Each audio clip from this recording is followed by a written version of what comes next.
impulsionar de todas as formas, fazem lá o tráfego pago, as tags, por exemplo, empresa de violão, ele quer vender um violão, bota lá, em violão, a pessoa tem interesse no violão, vai procurar a empresa dele.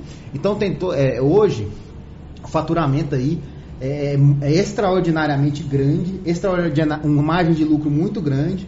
Essas empresas, se tiver no ranking aí das maiores do mundo, é as que tem o maior poder econômico. E é um poder econômico e ao mesmo tempo um poder de controle social. Tem um romance de George Orwell, 1984, né, daquele... Esse livro eu li. É fantástico, né? Já chegamos lá, já ultrapassamos lá. Já. Eu achei muito interessante quando eu li. Tem um filme, né? Existe um longa-metragem. Tem um filme, é uma obra fantástica. É uma obra que fala do Big Brother, né? George Orwell. George Orwell. Orwell. Né? Orwell. E ele tinha a alcunha de imaginar um mundo controlado pelo o grande irmão, que seria o Estado, né? E o George Orwell estava meio que prevendo as coisas de hoje, só que não é o Estado, gente.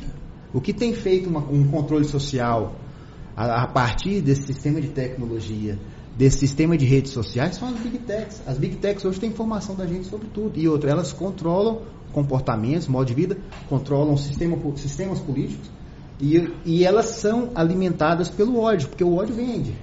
Quanto mais ódio, mais performa os algoritmos. Os algoritmos, eles são propagados através de sentimentos viscerais.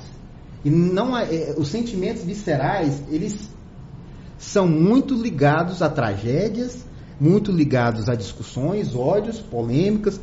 E quando chega, por exemplo, se você postar aqui falando mal Lula, Bolsonaro, eu não tenho muito disso de botar bandeira assim, mas se você botar falando mal de algum desses dois, por exemplo, isso vai viralizar 100x.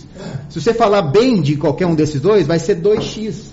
Porque o que vende é a emoção visceral do ser humano. E elas têm trabalhado com isso, né? Então é difícil, a partir do momento que uma pessoa como eu, que trabalha na área, e a gente, quando trabalha nessa área jurídica, dessa salvaguarda, a gente tem que fazer uma construção não só jurídica, mas sociológica, filosófica, antropológica. E eu fiz esse caminho, né?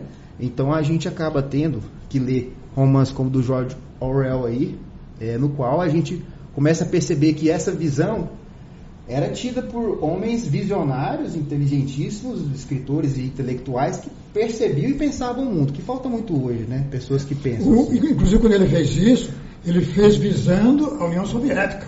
Isso. Que era o grande irmão. Era uma crítica velada, né? Velada da União Soviética. Quer dizer, ele já estava escrevendo sobre uma realidade que existia. Exatamente. Depois foi...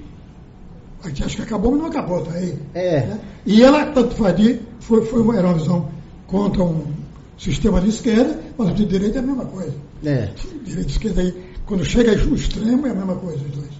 Eu acho que os extremos é o grande problema. A direita não é de todo ruim, a esquerda também não é de todo ruim. São pensamentos de percepções de mundo.